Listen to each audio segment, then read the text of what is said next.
Jets are looking for a quarterback. The market keeps on changing. Here are my top 5 options for the New York Jets. Jets, Jets, Jets! This will be the third straight off-season in which Aaron Rodgers' future is the subject of much speculation. But make no mistake, both sides are fully aware that a trade is a very real scenario this offseason for Aaron Rodgers. The Packers are expected to move on from certain players, which Aaron Rodgers probably will not like. The issue here will be the $110 million left on his contract and which team could afford it. But there is a real possibility that at some point this offseason, Aaron Rodgers is going to be traded.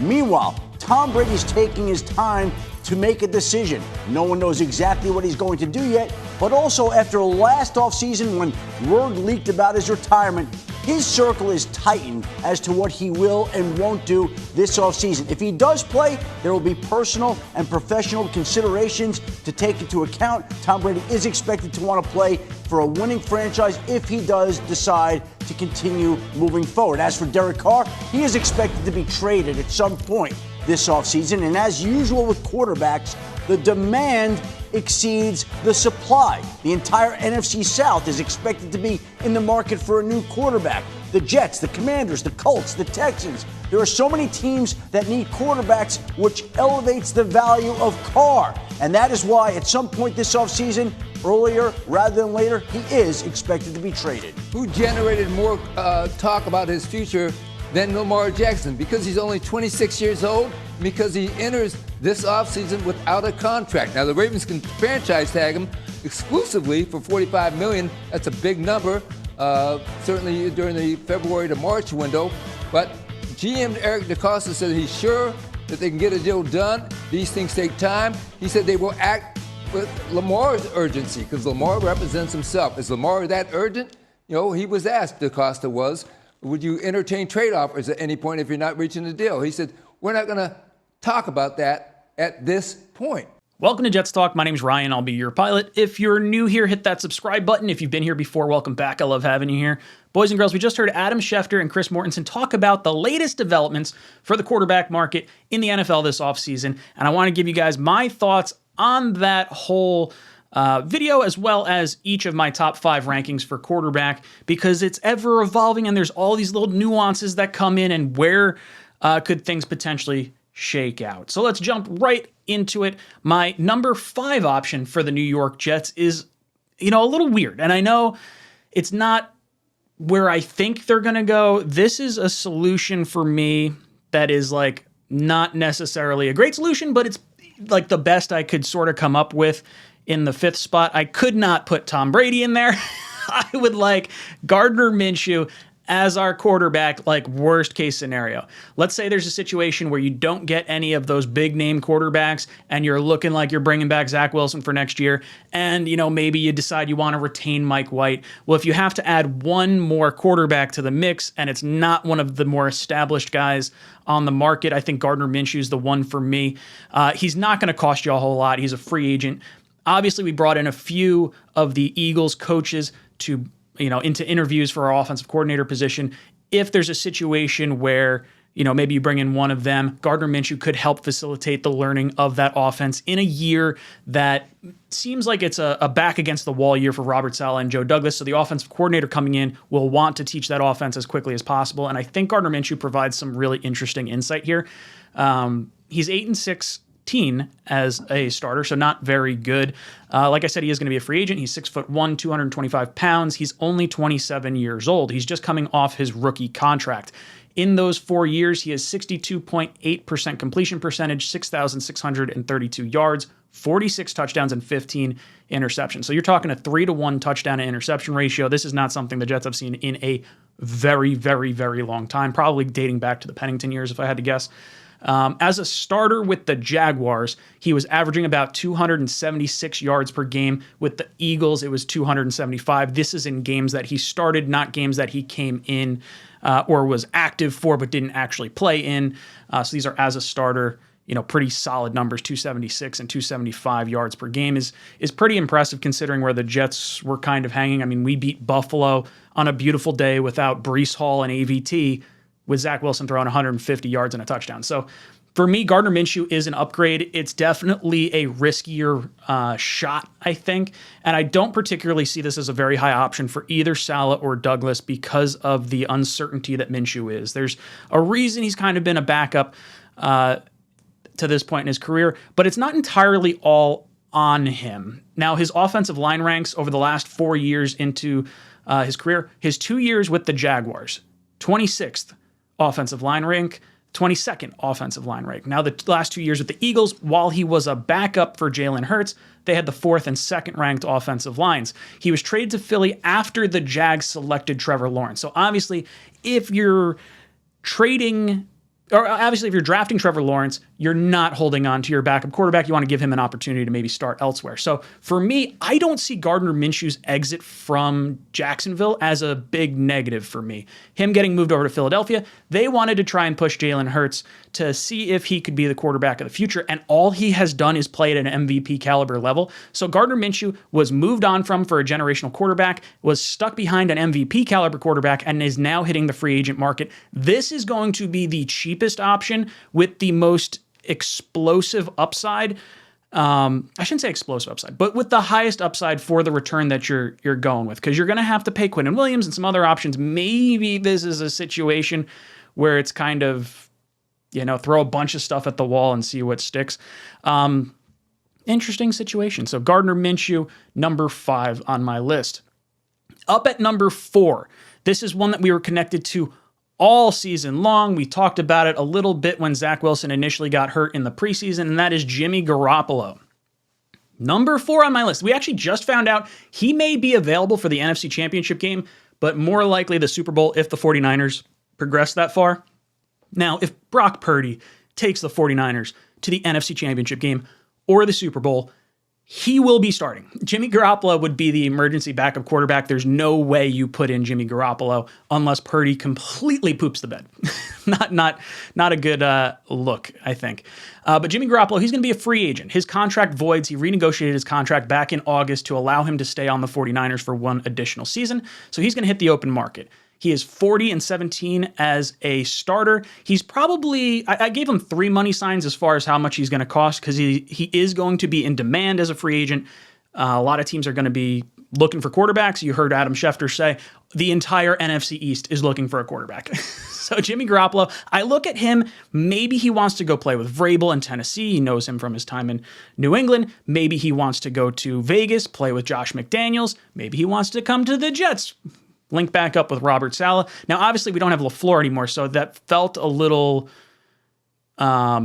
maybe far-fetched. The reason why we've kind of been linked to Nick Cali, the tight ends coach for the Patriots, is because he was always deemed as more than a coordinator for the Patriots behind Josh McDaniels. So maybe there's a situation where if he's brought in over here in some capacity, that Jimmy Garoppolo maybe has some type of connection there. I don't particularly like this. For me, Jimmy Garoppolo does not have a very good injury history. Well, let me go through his stats. Obviously, 6'2", 225, 31 years old. 67% completion percentage, 14,000 yards, 87 touchdowns, 42 interceptions. So 2-to-1 touchdown interception ratio. Again, I think the Jets would probably take that at this point. For me, when I'm looking at his injuries, that's going to be the big thing for me. In 2018, he tore his ACL and lost 13 games. So for me, I look at Tom Brady and I say he tore his ACL, lost an entire season. His career's been fine. ACLs to me are not overly huge unless you start getting more than one of them. So I'm not overly concerned about the 2018 one. His only full season in San Francisco, they wind up making it to the Super Bowl and wind up losing in the Super Bowl. In 2020, he sprained his ankle against the Jets week 2, missed 2 weeks. I think it was it week 2? It was early in the season, whatever it was. Missed 2 weeks there. And then later in the season, re-aggravated it, missed an additional 8 games. So ankle sprain, I've had ankle sprains before, and they do, depending on if it's high ankle or what, you can re-injure it over and over and over again. The like ligaments and muscles kind of stretch a little bit. So I guess that could potentially be a thing, but we haven't really seen it pop up again other than the 2020 season with Jimmy Garoppolo. In 2021, he had a calf strain he missed 1 game for. Again, I'm not overly concerned about that particular type of injury. It's just a game. It's not like it's a long-term thing. And then this year, 2022, he has a foot fracture. He missed the final 6 games of the season. And the playoffs, I mean, obviously he may wind up coming back, which is something to consider as well, because then you might be able to have a situation where you can, really see him work out before signing him to any kind of big time deal. Now, I found a site that gauges the likelihood of injury with Jimmy Garoppolo and with other players, and he's a high injury risk, which is kind of where Jet fans sort of felt he was going to wind up being anyway. So more so than likely, and this is a fantasy football thing, like should you draft this guy, chance of injury, all that sort of stuff. So it's not a complete thing, but I thought it was interesting. So projected missed games, he's probably going to miss about a game a season if you had to kind of figure that out. For me, Jimmy Garoppolo is a nice option if you're still confident in Zach Wilson, because with Jimmy Garoppolo, you're going to start him the entire season as long as he's healthy, but you're going to bank on the fact that he's probably not going to stay healthy. So it's going to allow you an opportunity to go back and look at Zach Wilson another time. And then if he doesn't look great and Jimmy Garoppolo gets a little healthy, you put him back in and it's all right. You kind of work Zach along a little bit. I think you can hold on to Zach in this kind of capacity and just ride out his rookie contract. Obviously, for me, I don't think there's any value in trading Zach right now because his value is so low. So Jimmy Garoppolo, number 4 on my list.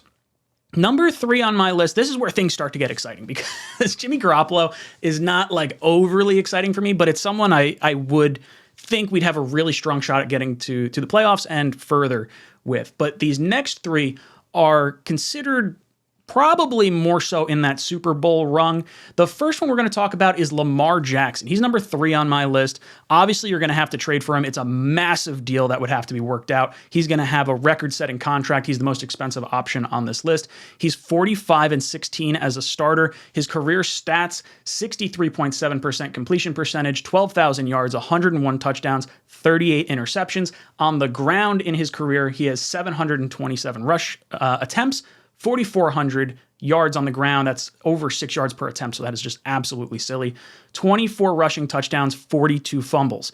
That 42 fumbles and 38 interceptions, definitely something to keep an eye on, especially when you consider like the percentage of lost fumbles. Lamar Jackson has been actually luckier than most. His fumbles have not bounced into the hands of the opposing team, so you don't see quite as many turnovers from Lamar, but you do see a lot of fumbles.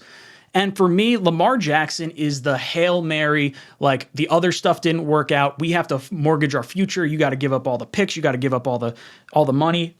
And Lamar Jackson, to me, provides the most excitement for other players in the NFL if he comes to the New York Jets. Now, there's a lot of I would say fans and everything that are concerned about Lamar Jackson's health long-term, are concerned about his viability as a passer. I'm not overly concerned about the viability as a passer so much as as long as he has the mobility of his legs. Now, maybe he doesn't have to be the elite weapon that he is right now, but can he still progress as a passer? Now, obviously, the Ravens have let go of offensive coordinator Greg Roman. Lamar Jackson seemingly has a very strong part in that, where Roman kind of has always built his offenses around running style quarterbacks, Kaepernick, Tyrod Taylor, Lamar Jackson, where the tight ends and the running backs feast and they have a lot of stats. It's assumed the new offensive coordinator is going to bring a pro style system in for Lamar Jackson where he can start throwing the ball and develop more as a passer. That's where I think you can really, if he puts up numbers that are just so astronomically good, then maybe the team's a little more likely to fork over a monster Watson type contract because they know he's not going to depreciate in value the way maybe some other athletic quarterbacks have depreciated in previous years. But Lamar Jackson is by far the best passer of any of the running quarterbacks that we've seen come into the league, at least in my opinion. Now, as far as Lamar and like everything going on, it feels like they're going to use the exclusive franchise tag on him. It would be very silly to just let him walk out of the building or let him negotiate maybe with some other teams. We had heard rumors of the non-exclusive franchise tag maybe gauge his value, but it might get to a point where it's so excessive that Lamar wants to sign it, and now you're not getting a huge return because now there's an even bigger contract than you were expecting. Like maybe it's like $300 million, like something stupid. I don't know. Lamar's an interesting option, and I think when you look at the Jets roster the way it's currently constructed, you look at the tight ends, Lamar could have success here. You look at the running backs, Lamar could have success here. You look at the wide receivers, in the event he wants to start throwing the ball around, he can have success here. Now, for me, I don't love this option because of the high cost. I would prefer the Jets to focus on their offensive line, rebuild things. The mobility of Lamar maybe negates needing an offensive tackle in the first round just a little bit because of how much he can run. Man, this would be exciting. This is the roll of the dice, the gamble. We are trying to win a Super Bowl, and you look at the offensive firepower in the AFC right now, you got to compete with Justin Herbert, with Burrow, with Mahomes, with Allen, with Tua, with whoever else winds up coming over here. So, and as of right now, Lamar Jackson. So it would be nice to have this type of weapon in your arsenal because you can compete with any team. There's no game you go into with Lamar Jackson as your quarterback and think, we're definitely underdogs. Like, you're going to assume you have, at the very least, a shot to compete here. Now, injury-wise, we do have to talk about this. In 2020, he had a knee sprain. He did not miss any time. He did have a concussion in the playoffs. He missed the final quarter of the game against Buffalo, I think is what that year was. In 2021, he had a lower back injury. He did not miss any games. He did have an ankle sprain that cost him 5 games that year as well. This year, he had the PCL sprain. He missed 5 games plus the 1 game in the playoffs. So overall, Lamar has missed 10 games in his career. And, plus, like, there was a COVID one in there, but that was an injury. But 10 games. Is this going to be some sort of trend?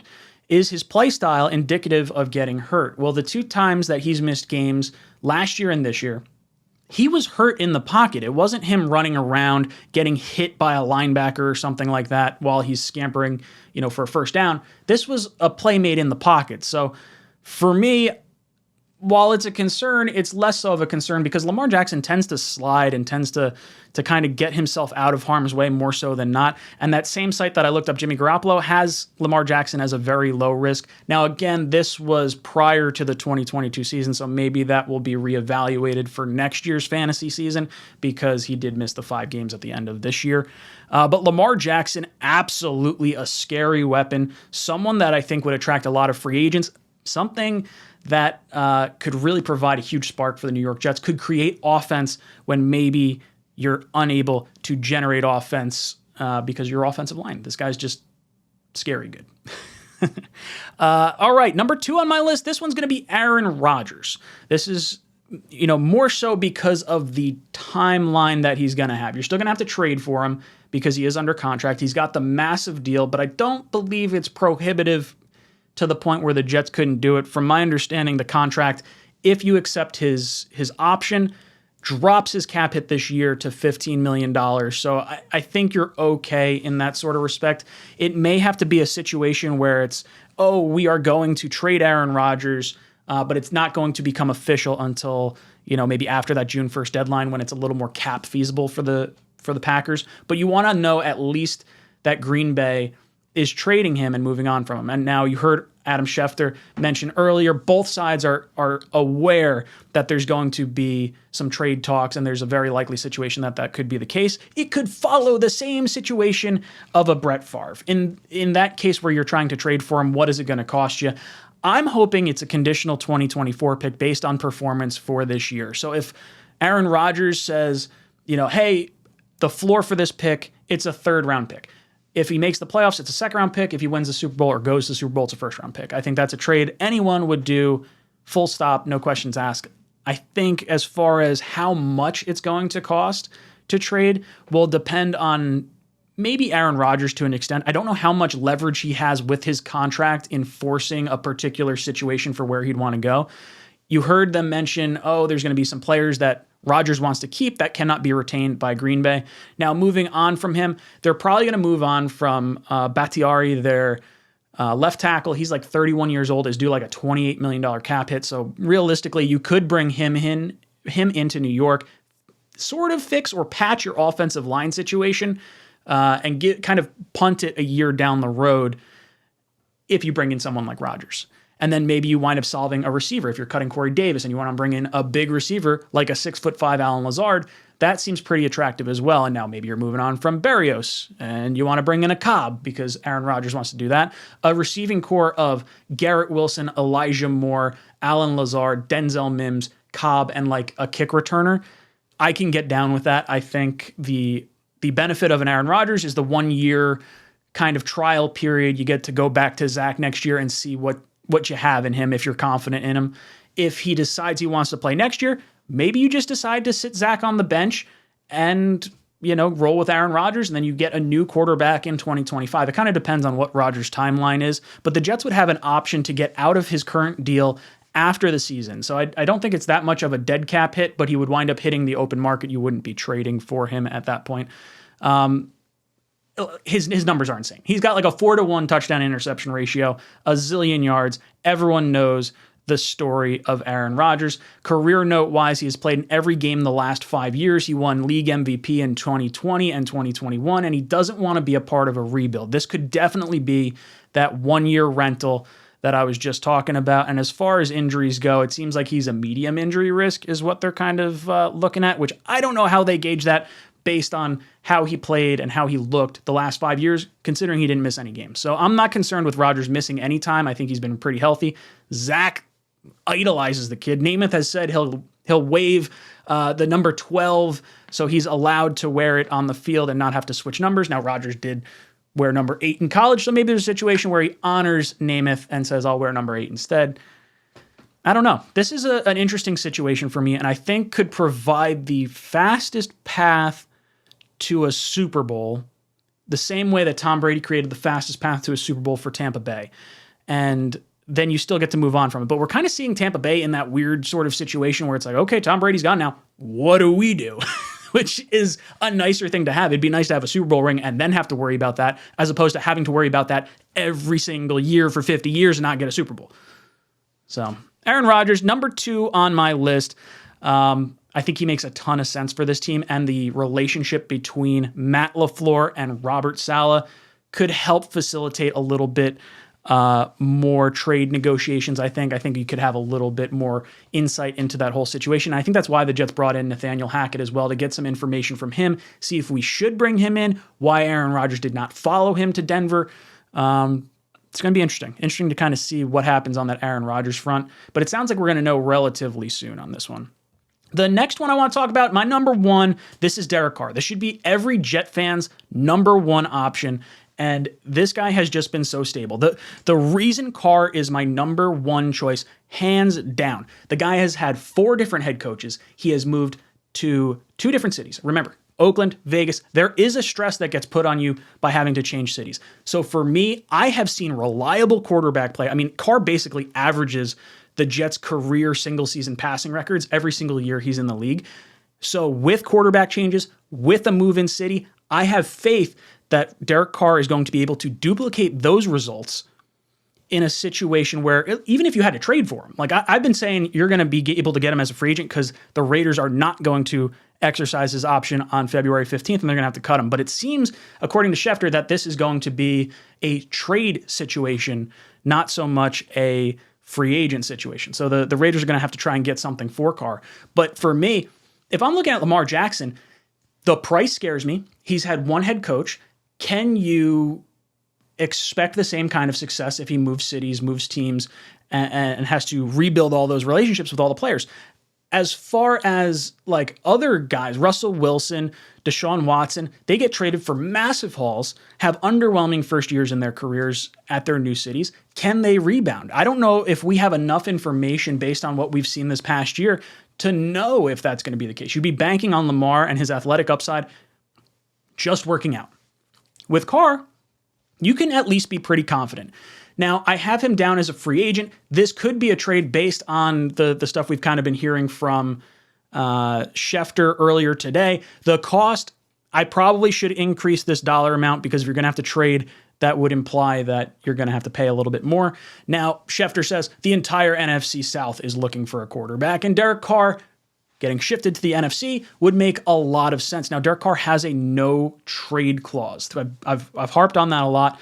And my thinking is, if I were Derek Carr, I would be pissed off that it seems like McDaniels scapegoated you the entire season. They gave you a sham of a contract this past year where they knew they were going to get rid of you. You had an idea about it. You've dropped little hints in conversations throughout the entirety of the season about something going on behind the scenes, but that we'll get to it. There was actually a clip released earlier this week of David Carr, Derek Carr's brother, and how they want to kind of talk about all these different things that have gone on. It's my brother. and he's going to go find another job. He's going to try and play quarterback in the NFL again with another team. And right now, it's a little touchy, okay? There's some things going on. They're trying to work a trade. Derek has to accept the trade. Mark Davis tried to trade me once. That didn't work out. See how it works out for him with my brother. Saying all that, yes, eventually we'll shoot a podcast. It'll be fun. We'll dig into what all went wrong and that enjoyable season that we all got to enjoy together on the couch in the stadium. Depressed, excited at times, but left a little bit unsatisfied. I know the Raider fans are excited to dig into this, to learn about what happened inside the walls in Las Vegas. We're excited to tell you, but I think we're going to have to wait a little bit, right? If you really think about it, pause the video, think about it, right? You'd wait a little bit. From that clip, it makes me feel like Derek Carr is not going to do the Raiders any favors. I think he feels slighted, and for him to waive his no-trade clause would mean him not testing free agency and taking less money than he otherwise could have. Now, the other option is the Raiders could say, hey, go find the contract you want, we'll work out a trade, or we're going to work out a trade. These are the options you could get traded from. We're going to exercise your option, and worst case scenario, we're going to be stuck with you for next year. Maybe we're drafting a quarterback and you're a bridge quarterback for a year. But I would tend to think Carr's probably done in the city of Vegas. He did have this tweet. Thank you to all people reaching out, trying to give me their platform to tell my side of what happened. It's the hardest thing in the world not to jump on every interview and tell the whole truth. Thank you, but I'm choosing to move on and give our next city our best. So I think there's a situation where the Raiders feel like he is in demand and that Carr is willing to leave the city, so he's not going to hold them hostage as far as, oh, I don't want to be traded. I'm a Raider, so you're going to have to cut me. Meaning, after that deadline, he may still be on that team, and it may take until free agency for a move to be facilitated because the Raiders are at least confident that they won't have to be on the hook for the money that they're going to have to owe him for this year. Now, Derek Carr, for me, I believe it's a $32 million deal, and then he's like $42 million the next 2 years. So a team trading for Carr is going to have to give him a new contract. For the Jets, obviously, I think we want Carr. I think there's a value in what Carr sees potentially here because I don't think he can work his way down to Miami. The Jets are the betting favorites on landing Carr right now. The Jets have an interesting tradable commodity. You'd have to rework some of the numbers with some other players on the team, but you could trade Zach Wilson to Vegas. Now, if they are contemplating a quarterback and they're trying to figure out, okay, is there a guy that makes sense for us? Because maybe they're going down the line and they're saying, okay, well, CJ Stroud's not available. Bryce Young's not available. Maybe we like the kid from Kentucky or whatever, and we're going to go with him. Oh, well, maybe they strike out on all those because the Texans want the quarterback, because the Colts want the quarterback, because whoever else at the top of the draft wants a quarterback, and they're just left holding, their piece. And they're like, okay, what do we do? So I think you could trade Zach Wilson as hey, the Raiders couldn't have got anything because Carr was just going to kibosh the whole thing. But if Carr's willing to come to New York and there's no other options for a trade, I mean, you may not have to give up a whole lot. It kind of depends how big of a dick Carr wants to be and kind of force the trade he wants to force. I don't know. I really like Derek Carr a lot. He's someone that I think the Jets should highly, highly consider. Like I said, he's played in 142 of 144 games. He has been consistent, the word that Joe Douglas used. Never had a defense better than number 20th overall. And like I said, he's averaged 4,000 yards, 25 touchdowns, 10 interceptions a year. He has had 4 different head coaches, moved cities, has already been paid. That's a big one too.